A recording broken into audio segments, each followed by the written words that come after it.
Praise the Lord. जय मसीह की आप सभी लोगों को आज मंगलवार के दिन में आराध्य यूट्यूब चैनल पर सभी लोगों को स्वागत है। आइए प्रियो, आज फिर से प्रभु को वचन को ध्यान करें। तो कल के संदेश तक अपन जो याकूब का परमेश्वर पुस्तक के बारे में अपन सुने हैं। परमेश्वर ने एसाव को अप्रिय क्यों जाना है और याकूब को प्रिय क्यों जाना है। इसका मतलब याकूब को परमेश्वर ने प्रेम किया लेकिन एसाव को घृणा किया। उसके पीछे कारण क्या है उसके बारे में अच्छी तरह से अपन ध्यान किए हैं। आप सभी लोग समझे हैं, पवित्र आत्मा का स्वर को सुने हैं, इसलिए आपको धन्यवाद करते हैं। तो आज से और एक नई पुस्तक प्रेरित ओफिर जी के द्वारा पवित्र आत्मा परमेश्वर लिखा है और एक पुस्तक के बारे में आज से अपन ध्यान करेंगे। तो पुस्तक का नाम यह है उज्जीवन, पुनरुज्जीवन। क्या है? पुनरुज्जीवन या उज्जीवन। तो पुस्तक ध्यान करने से पहले छोटी सी प्रार्थना। आइए प्रार्थना। हालेलुया, स्तुति स्तुति स्तुति, धन्यवाद धन्यवाद धन्यवाद करते हैं यीशु मसीह। इस मंगलवार के दिन प्रभु हम सभी लोग प्रभु एक मन से तुम्हारे चरणों पर आए हैं प्रभु। हे यीशु मसीह, हर दिन हमको वचन के अंदर, जो वचन के गहराई में सच्चाई जो है उस सत्य को हमको बता रहे हैं। प्रेरित ओफिर जी के द्वारा आप लिखा है जो सार्वत्रिक कलीसिया की वृद्धि के लिए विकासित हो, सार्वत्रिक कलीसिया विकासित होने के लिए तुम दिए श्रेष्ठ स्वर्ग के प्रभु दर्शन या स्वर्ग के तुम्हारी योजना की पुस्तक के लिए धन्यवाद करते हैं प्रभु।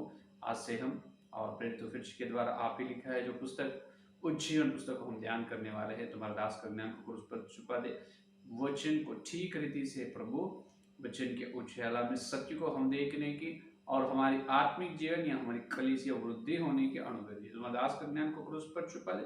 तुम्हें पवित्र आत्मा परमेश्वर तुम्हें बात करो। संदेश सुने और सुनने वाले हैं तैयार है। हर एक व्यक्ति के जीवन में, उनके परिवार में आशीर्वाद, सारे प्रकार के आशीर्वाद को उंडेल कीजिए परमेश्वर, यीशु मसीह के नाम से प्रार्थना मांगते हैं, आमीन। आप सभी लोगों को जय मसीह की, हालेलुया। तो आज का पुस्तक नाम तो ये है उज्जीवन। इसका मतलब फिर उज्जीव होना, जिलाना, जीवित रहना, बहुत कुछ बातें बोल सकते हैं। तो आज कलीसिया में उज्जीवन नहीं है, कलीसिया जीवती कलीसिया नहीं दिख रहा है। तो मन से सेवक लोग, बड़े बड़े सेवक लोग कोई भी होने दो, मन से प्रश्न पूछते हैं, मन से बड़ा बड़ा संदेश देता है। क्या है? कलीसिया उज्जीव से रहना, रिवाइवल, रिवाइवल गॉस्पल मीटिंग्स बोल के कैप्शन लगाता है। रिवाइवल इसका मतलब पुनरुज्जीवन, पुनरुज्जीवन, जीवित होना, प्रबल होना। तो कलीसिया प्रबल कैसे होना है और उज्जीवन, पुनरुज्जीवन कैसे होना है कलीसिया, उसके बारे में अपन ध्यान करेंगे। क्योंकि यीशु मसीह का दूसरा आगमन बहुत निकट है। यीशु मसीह दोबारा आने वाला है, उनका आगमन बहुत निकट है। लेकिन कलीसिया कैसे है? ये उज्जीव नहीं है। कलीसिया के अंदर शक्ति उज्जीव नहीं है।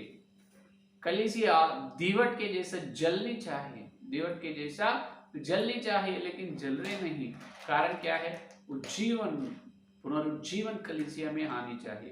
तो पुनरुज्जीवन होना है कलीसिया, तो कैसे होना है और होने के लिए क्या करना है?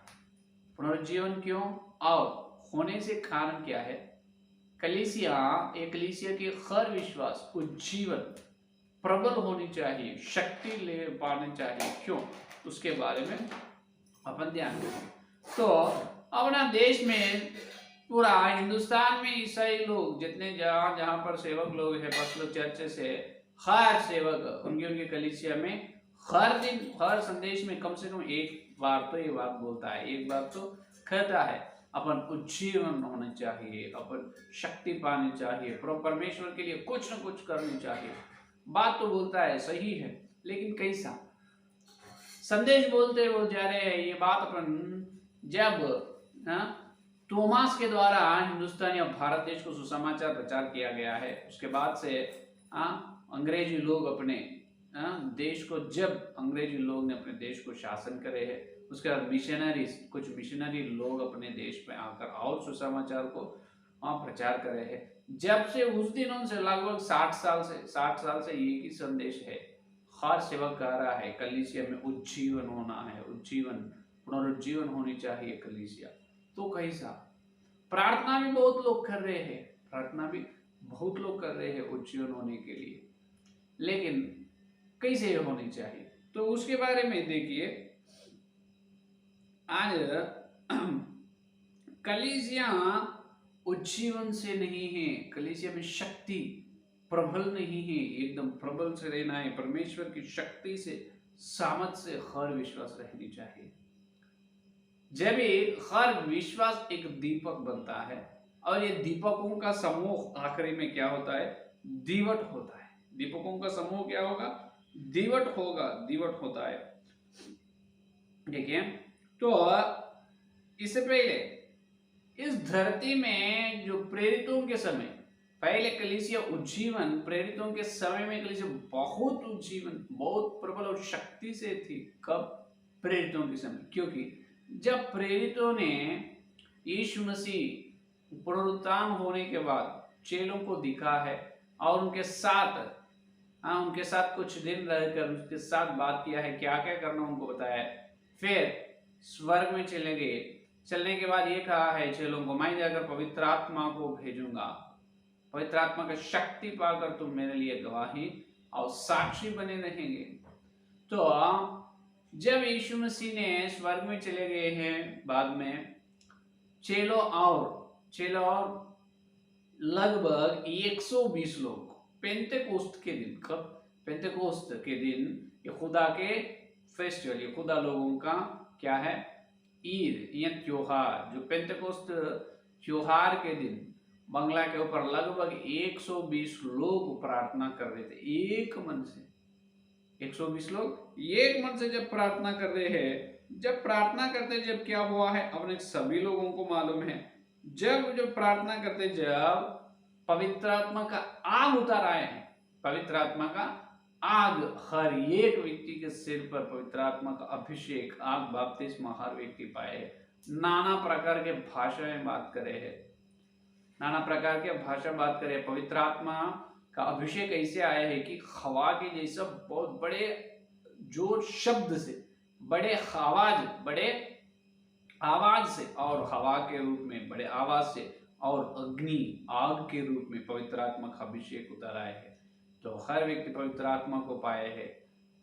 वो इतना अद्भुत काम हुआ है कि देखिए, उज्जीवन का मतलब जितने सालों और बहुत सारे दिन, कुछ साल जो ना होने का काम सिर्फ 1 या 2 घंटे में होता है, वो परमेश्वर का असली काम है। उसको कहते हैं उज्जीवन, उज्जीवित कार्य। हालेलुया। क्या है, जो कुछ साल और कुछ महीने हुआ है, कुछ साल कुछ महीने से जो काम नहीं हो रहा है, लेकिन परमेश्वर ने जो कुछ हो रहा है मानव जाति के अंदर, वो सब देखकर चुप रहने वाला नहीं अपना परमेश्वर। जब वो समय है परमेश्वर की योजना में, तब परमेश्वर ने इन्वॉल्व होता है। परमेश्वर आकर वहां पर उस घटना, उस स्थिति में परमेश्वर आकर काम करता है। वही काम को उज्जीवन कहते हैं। परमेश्वर खुद काम करता है। इससे पहले पुराने नियम में से अपन देखें तो एक समय एक भविष्यवक्ता को पवित्र आत्मा परमेश्वर ने ठहरा कर उनके भविष्यवक्ता के द्वारा कलीसिया के अंदर, इस्राएल लोगों के अंदर, इस धरती पर उज्जीवित कार्य, उज्जीवन, पुनरुज्जीवन, जो प्रबल कार्य परमेश्वर ने किया है। तो कुछ घंटे में, कुछ ही समय में हो सकता है, हो जाता है काम। वो है परमेश्वर का प्रबल, शूर और पराक्रमी कार्य सन में। तो ऐसे हुआ है प्रेरितों के काम पहला अध्याय और दूसरा अध्याय में अपन देखे तो ऐसे पहले क्या है, देखिए वहां पर इतना प्रबल हुआ परमेश्वर का काम, इतना शक्ति की कार्य हुआ है कि उदाहरण के लिए पेतरुस वहां पर है। पेतरुस ने यीशु मसीह को पकड़ने के, इस्करियोत यहूदा यीशु को सैनिकों के हाथ में सौंप देने के बाद पेतरुस वहां से निकल गया, भाग गया है। और जो यहूदा के सैनिक लोग कहा पेतरुस को, तुम यीशु मसीह के साथ है ना, तुम उसके चेले है ना। जब पेतरुस ने कहा नहीं मैं यीशु कौन है मैं नहीं जानता हूँ, ऐसा झूठ बोला है पेतरुस डर के। तो डरे हुए पेतरुस ने, पुराना स्वभाव है, जब पवित्र आत्मा का आग उतर कर आए हैं, पवित्र आत्मा का आग उतरे है, पवित्र आत्मा का अभिषेक पेतरुस ने पाया है। जब यीशु कौन है मैं नहीं जानता हूं, ऐसे जवाब दिया पेतरुस ने। पवित्र आत्मा का अभिषेक पाने के बाद एकदम धैर्य से, एकदम हिम्मत और धैर्य से सुसमाचार प्रचार करे है। यह है प्रबल कार्य, परमेश्वर का पुनरुज्जीवन कार्य ये है। हालेलुया, ये है असली कार्य, शूर और पराक्रम कार्य। समझ में आए? तो जैसा पाए है वह इस प्रकार सुसमाचार प्रचार करे है, और सुसमाचार कैसा हिम्मत और धैर्य से प्रचार कर। सिर्फ 10 दिनों में ये फर्क देखो। 10 ही दिनों में, 10 दिन से पहले पेतरुस ने बहुत डर चुके हैं। यीशु का नाम उठाने से भी उन्होंने डरते थे, नहीं प्रचार नहीं करना, मुझे जेल में डालते हैं, उधर डालते इधर डालते हैं। नहीं, अभी वैसा नहीं है। अभी पेतरुस ने एकदम हिम्मत और धैर्य से और वही बंगला से नीचे आकर यीशु मसीह के बारे में सुसमाचार प्रचार किया है। यह है परमेश्वर का शक्तिशाली कार्य, ये है। हालेलुया। इससे पहले पेतरुस ने दरवाजा बंद करके प्रार्थना करने वाला थे, दरवाजा बंद करके प्रार्थना करने वाला। और यहाँ पर और एक श्रेष्ठ कार्य ये है कि देखिए यूहन्ना के सुसमाचार पत्र 20वां अध्याय 18 वचन देखिए। यूहन्ना 20वां अध्याय 18 वचन में पेतरुस ने कितना डरते थे। यीशु मसीह जी उठा है, पुनरुत्थान हुआ है, ये बात भी पेतरुस ने माना नहीं। यूहन्ना के सुसमाचार पत्र 20वां अध्याय 18 वचन, 20 और 18 वचन देखो। 20वां अध्याय यूहन्ना 18 वचन को देखिए। मरियम मगदलेना ने जाकर चेलों को बताया, मैंने प्रभु को देखा और उसने मुझसे बातें कही। उसी दिन जो सप्ताह पहला दिन था, संध्या के समय, जब वहां के द्वार जहां चेले थे यहूदियों के डर के मारे बंद थे, तब यीशु आया और बीच में खड़ा होकर उनसे कहा, तुम्हें शांति मिले। देखिए मगदलिनी मरियम ने यीशु मसीह को देखा है, जाकर चेलों को बताया, मैं यीशु को देखा। लेकिन चेले विश्वास नहीं करे। इसमें पेतरू भी है। ये लोग डर करके दरवाजा बंद करके चुपचाप है। अरे खुदा के सैनिक लोग अपने को ढूंढ रहे हैं, यीशु के पीछे जो लोग चले उसको पकड़ने के लिए। तो पेतरुस और चेलों ने दरवाजा बंद करके डर के है। मगदलिनी मरियम आकर बता रहे, मैं यीशु को देखा है। तब ये लोग विश्वास नहीं करे, तब यीशु मसीह खुद उनके बीच में आ गए। तो इतने डरने वाले पेतरुस ने दूसरा अध्याय, प्रेरितों के काम दूसरा अध्याय 30, 31, 32 वचन से अपन देखे तो हिम्मत से धैर्य से सुसमाचार प्रचार करे है। और ये है पहले जब उज्जीव आते हैं, जब डर निकल जाता, घबराते नहीं, हिम्मत से धैर्य से सुसमाचार प्रचार करते हैं।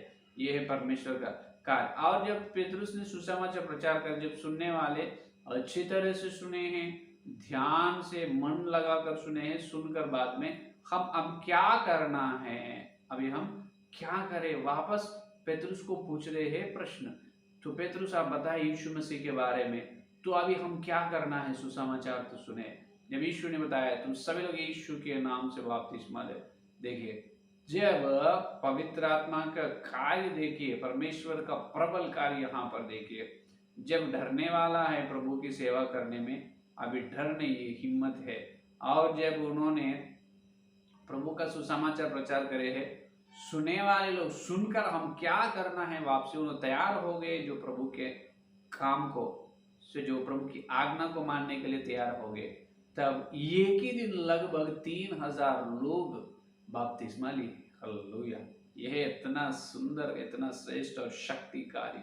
यह कलीसिया पुनरुज्जीवन हो तो इस प्रकार के शक्ति और पराक्रमी कार्य होते हैं धरती पर। हालेलुया। यहाँ पर दो बात अपने को दिखाई दे रहे हैं। जो उज्जीवन, कलीसिया उज्जीवन हो तो कलीसिया के लोग धैर्य से भर लेते, उनका कलीसिया के हृदय धैर्य से भरते हैं। और जहाँ पर अपन सुसमाचार प्रचार करे हैं, वहां पर एक नहीं, दो नहीं, 100 लोग, हजारों लोगों की बपतिस्मा होती है। आज सुसमाचार के सेवक लोग कितने दिनों रात मेहनत कर रहे हैं, प्रार्थना कर रहे हैं, सुसमाचार प्रचार कर, कोई तो सुन रहे, क्या सुने तो विश्वास नहीं कर रहे। जब विश्वास करने से भी कोई भी और बपतिस्मा नहीं ले रहे। लेकिन पेतरुस के समय वैसा नहीं है। समझ में? जब प्रेरितों के काम में अपन देखे तो देखिए वहां पर स्थिति पूरा विरोध है, पूरा उल्टा है। दूसरा अध्याय प्रेरितों के काम दूसरा अध्याय देखिए, प्रेरितों के काम दूसरा अध्याय 27 वचन को देखो। दूसरा अध्याय 37 वचन देखिए 37। तब सुनने वाले के हृदय चीत गया और वे पतरुस से अन्य प्रेरितों से पूछने लगे, हे भाइयों हम क्या करें। ये देखो, उसका दिल को लग गए है वचन, उसका दिल को लग गए, उसका दिल को छू गए है वचन। आज कितने लोगों के हृदय को वचन छू रहे हैं। कितने लोग ऐसे वापसी संदेश सुनने के बाद, सुसमाचार सुनने के बाद निकट आकर वो तेरे पास जी अभी हम क्या करना चाहिए। पेतरुस और बाकी पेतरुस प्रेरितों से कहा है वहां पर लोग, हम क्या करना है। जब वो लोग बताए तुम ये संसार से अलग होना, इसका मतलब तुम यीशु के नाम को विश्वास करो और बपतिस्मा लेने के वो लोग। पेतरुस ने उनसे कहा, मन फिराओ और तुम में से हर एक अपने अपने पापों की क्षमा के लिए यीशु मसीह के नाम से बपतिस्मा ले, तो तुम पवित्र आत्मा को दान पाओगे। देखो, तो ये लोग बपतिस्मा भी लिए। दूसरा ये 41 वचन, अतः जिन्होंने उसका वचन ग्रहण किया उन्होंने बपतिस्मा लिया और उस दिन 3000 मनुष्यों के लगभग उनमें मिल गई। ये देखिए 3000 लोगों का उद्धार एक ही दिन में हुआ है। यह है कलीसिया में उज्जीवन हो तो, कलीसिया उज्जीवन जीवित हो तो, कलीसिया के परमेश्वर की शक्ति आए तो कलीसिया में ऐसे शक्ति का कार्य होता है। तो यहाँ पर दो बात अपने को दिखाई दे रहे हैं। जब उज्जीवन कलीसिया में आते हैं तब कलीसिया के विश्वास के अंदर धैर्य हिम्मत से रहते, कैसे से भी डरेगा नहीं। और दूसरा, जिसको सुसमाचार, जिसको वचन प्रचार कर रहे हैं, बता रहे हैं, तब सुनने वाला भी ध्यान से मन से सुनते हैं और वो सुसमाचार, वो वचन उनका दिल को छू देते हैं। तब उन्होंने वापसी अपने से प्रश्न, वापसी अपने से पूछते हैं, हम क्या करना है। संदेश बहुत अच्छा है, तो अभी हम क्या करना है। तब अपन उसको, जो बपतिस्मा न लिए तो बपतिस्मा दे सकते हैं, और जो बपतिस्मा लिए हैं और उसको आत्मिक जीवन में संपूर्ण मसीह के स्वरूप में बनने के लिए क्या करना वो बोल सकते हैं। क्या जब प्रेरितों के समय, जब ये लोग पवित्र आत्मा की बपतिस्मा जब पाए हैं लगभग 120 जनों, तब वो लोग इकट्ठा होकर प्रार्थना कर रहे हैं ना। इकट्ठा होने से पहले वो किसी यरूशलेम के वहां पर किसी लोगों को बताया नहीं, हम जो मंगले पे जा रहे हैं और वहां पर हम तो प्रार्थना करेंगे कमरे में, लगभग 120 लोग जा रहे हैं, आप सभी जिसको और श्रद्धा है, मन है आने के, सबको स्वागत है, आइए, ऐसे बताए नहीं। बताए सब जनों मंगले पर गए हैं, पवित्र आत्मा के लिए प्रार्थना कर रहे हैं, पवित्र आत्मा का अभिषेक पाए। आज तो अपन सुसमाचार का पत्र, सुसमाचार पत्र पॉम्पलेट्स बांटते हैं और वाल पोस्टर्स भी अपन दीवार को भी पोस्टर चिपका रहे हैं। और जो यहाँ पर मीटिंग्स हो रहा है, सभा है, हो रहा है, तो कृपया सुसमाचार की सभा को आइए। इतना अपन पब्लिसिटी कर रहे हैं, इतना अपन लोगों को बता रहे हैं, लेकिन एक व्यक्ति का बपतिस्मा भी हो रहे नहीं। जब पब्लिसिटी नहीं, कुछ नहीं, पवित्र आत्मा के द्वारा वो काम हुआ है, इसको कहते हैं पवित्र आत्मा का शक्ति का कार्य वो है, उसको कहा जाता है उज्जीवन का कार्य। कलीसिया पुनरुज्जीवन हो तो उस प्रकार के काम होते हैं। तो आज दिन और रात मेहनत करने से भी, बताने से एक व्यक्ति का बपतिस्मा भी होना बहुत मुश्किल है, कठिन है। कारण ये है कलीसिया के अंदर उज्जीवन नहीं है। कलीसिया पुनरुज्जीवन पानी चाहिए, समझ में।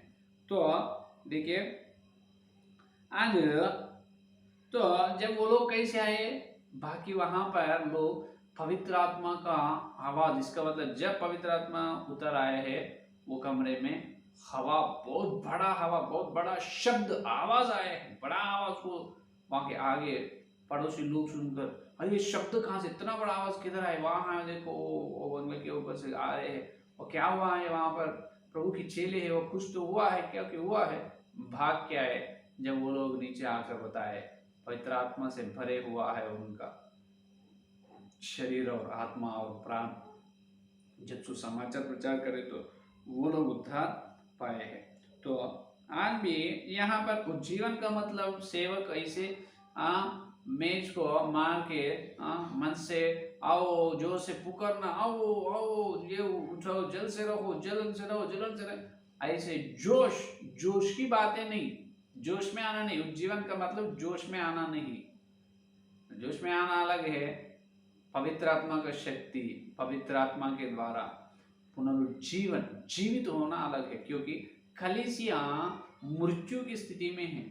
कलीसिया कौन स्थिति में, मृत्यु की स्थिति में। अब परमेश्वर अपने को जिलाने चाहिए। उज्जीवन का मतलब आज तक जो कार्य नहीं हुआ, सालों से और महीने से, बहुत सारे दिन से कलीसिया में जो कार्य नहीं हुआ है, वो आज सिर्फ घंटों में, सिर्फ कुछ समय में होनी चाहिए।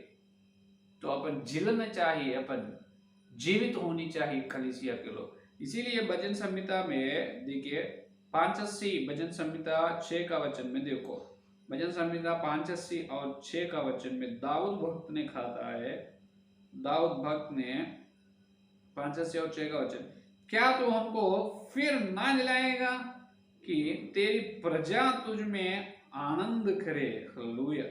तो हे प्रभु, क्यों, क्या तो हमको फिर ना जिलाए? परमेश्वर तो हमको फिर ना जिलाते क्या? फिर हमको जिलाओ, ये प्रार्थना करें फिर से। परमेश्वर आपको अपने को जिलाना ही उज्जीवन है। परमेश्वर अपने को जिलाना ही उज्जीवन ही।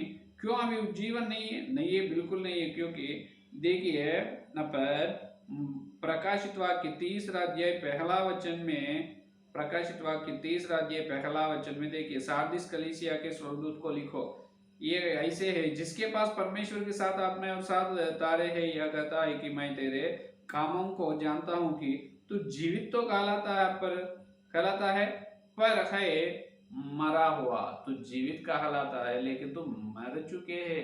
आज कलीसिया ऐसा है, इसीलिए अपन प्रार्थना करना, फिर से हमको जिलाओ प्रभु, फिर से परमेश्वर अपने को जिलाना चाहिए। परमेश्वर का शक्ति, परमेश्वर का प्रबल कार्य अपने अंदर होनी चाहिए कलीसिया में, हर विश्वास के द्वारा।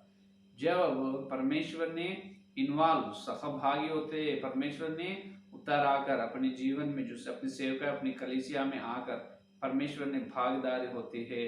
जब कार्य देखो, सिर्फ घंटों में बहुत बड़ा कार्य होता है। तो पेंतेकोस्त वाले कहते हैं पवित्र आत्मा अभिषेक हम पाए है, वरदान है, बोलते हैं, लेकिन वरदान है, पाए है, लेकिन तो तुम्हारे द्वारा कितने हजारों लोग बपतिस्मा ले गए? क्या वहां पर प्रेरितों के कम दूसरा अध्याय में जो लगभग एक ही दिन में 3000 लोग बपतिस्मा लिए। आज इस प्रकार की कार्य काम कहाँ तो धरती पर हुआ क्या? आप तो देखे नहीं देखे? तो होना है, नहीं होगा कि बिल्कुल होता होएगा। कैसे होगा? ऐसे होगा कि फिर परमेश्वर अपने को जिलाने से। तो सार्दिस कलीसिया की स्थिति में अपन है, नाम तो जीवित है लेकिन मरे है, अपन मरे है। मर के नहीं, अपन जिंदा होना है, जीवित होना है। तो अपन जीवित हो तो परमेश्वर अपने को जीवित होने के लिए प्रार्थना करे तो परमेश्वर ने अपने को जिलाता है। जब इब्राहिम और शारा को पहले संतान नहीं है, बाद में परमेश्वर ने उनको संतान दी। बहुत सारे लाखों लोगों का इब्राहिम और शारा लाखों लोगों के आत्मिक माता और पिता है। तो आज कलीसिया को परमेश्वर जिलाए तो कलीसिया के द्वारा हजारों लोग बपतिस्मा लेते हैं। और कलीसिया के सीमाएं और विस्तृत होते हैं, कलीसिया के सीमाएं विस्तृत, वृद्धि होते हैं, कलीसिया की वृद्धि होगी। तो आज कलीसिया ऐसे है, बांझ है, कलीसिया बांझ से है, बच्चे नहीं है, बच्चे होने चाहिए। पुनरुज्जीवन हो तो बच्चे पैदा होता है। तो आप बांझ हैं, आपकी कलीसिया बांझ स्थिति है, तो आंसू से प्रार्थना करेंगे अपन, हे प्रभु हमको फिर से जिलाओ, तुम्हारा पुनरुज्जीवन से हमको भरा दे, पवित्र आत्मा की शक्ति से भरा दे। इतने साल, इतने महीनों से जो काम नहीं हुआ वो सिर्फ फलों में सिर्फ कुछ एक घंटे में आप करने वाला है। हे परमेश्वर, जेता पेंतेकोस्त के दिन, उस दिन एक ही दिन हजारों लोग बपतिस्मा, 3000 लोगों की बपतिस्मा हुई है। उस प्रकार के प्रचंड और पराक्रमी कार्य हमारे कलीसिया में, हमारे द्वारा तो प्रभु काम करो प्रभु। इस प्रार्थना को फिर से जिलाओ और बांझ स्थिति से दूर होनी चाहिए, क्योंकि आत्मिक जीवन में जो बांझ रहते हैं वो लोग स्वर में नहीं जाता है, और स्वाभाविक शरीर में जिसको बच्चे नहीं है वो जाते हैं। लेकिन आत्मिक जीवन में आपके द्वारा कोई एक व्यक्ति भी यीशु मसीह में न्याय, कोई एक व्यक्ति भी उद्धार ना पाए तो आप बांझ है, आप न्याय के सामने लज्जित होते हैं। तो कलीसिया को बच्चे पैदा होनी चाहिए, संतान होनी चाहिए, बांझ स्थिति दूर होनी चाहिए। इसीलिए उज्जीवन की जरूरी है। हालेलुया। समझ में, ये है आज का संदेश। तो अपन पवित्र आत्मा की शक्ति पाएंगे, परमेश्वर की ओर से पुनरुज्जीवन होंगे, फिर से प्रभु हमको जिलाओ, जैसे दाऊद ने प्रार्थना की, हे क्या तो फिर से हम ना जिलाए? जिलाओ प्रभु, हमको जिलाओ, हम मुर्दों की स्थिति में हैं प्रभु, मुर्दे हो चुके हैं कलीसिया, हमको फिर से जिलाओ, प्रभु जीवन शक्ति और सामर्थ्य दे। प्रार्थना करेंगे। परमेश्वर में बांध स्थिति को दूर करके अपने को बच्चों को देते, अपने को सभी लोगों को, अपनी कलीसिया को, हर व्यक्ति को इब्राहिम और शारा के जैसे बनाते, उस प्रकार की पवित्र आत्मा पर सबको देगा। हालेलुया, आमीन। ऐसे सुनने की प्रार्थना करें। हालेलुया, स्तुति, धन्यवाद धन्यवाद करते हैं यीशु मसीह। इस मंगलवार के तुम्हारे पवित्र आत्मा के द्वारा तुम्हारे सत्य संदेश के लिए धन्यवाद करते हैं प्रभु। कलीसिया प्रभु, कलीसिया में जो पुनरुज्जीवन नहीं है, वो जीवन नहीं है, जीवित नहीं है, मुर्दों के मरे मृत्यु की स्थिति में है। हाँ प्रभु साहब, इस स्थिति में, उस स्थिति को हमको दूर करो प्रभु। हम मांग रहे हैं यीशु मसीह, हमको फिर से जिलाओ यीशु, हमको फिर से जिलाओ प्रभु, जिलाओ हमको। तो शक्ति और सामर्थ्य दे, जैसा प्रेरितों के द्वारा तुम अद्भुत कार्य करे है प्रभु, पराक्रम कार्य, शूर और कार्य करे है प्रभु। एक ही दिन 3000 लोग के बपतिस्मा हुए, उतने प्रचंड कार्य करो, उस प्रकार हमारे कलीसिया में करो प्रभु। हम सबको तुम्हारा उज्जीव से भरा दे, पुनरुज्जीवन करो प्रभु, कलीसिया को पुनरुज्जीवित करो प्रभु, हमको फिर से जुलाओ प्रभु। हम बांध स्थिति को दूर करो कलीसिया को, और विशेष रूप से हमको हर एक व्यक्ति, जितने लोग संदेश और सुने, हर व्यक्ति को आत्मिक संतान, आत्मिक बच्चों को दे प्रभु। आत्मिक जीवन में हम प्रभु भांज नहीं, बहुत सारे लोगों को माताएं पिता बनने का अनुग्रह दीजिए। संदेश को अच्छी तरह से हमारे तरफ फल फल और कल में जो वचन कह रहे हैं मिलने का अनुग्रह दीजिए। इस सारी प्रार्थना को यीशु के नाम से मांगते हैं, आमीन। परमेश्वर का प्रेम से आत्मा पवित्र आत्मा की सहाबत इस दिन से लेकर प्रमाण तक सारे भक्त लोगों को, विशेष रूप से उज्जीवन पाने के प्रतिज्ञा उनको सरलता साथ रहेगा, आमीन। Praise Lord.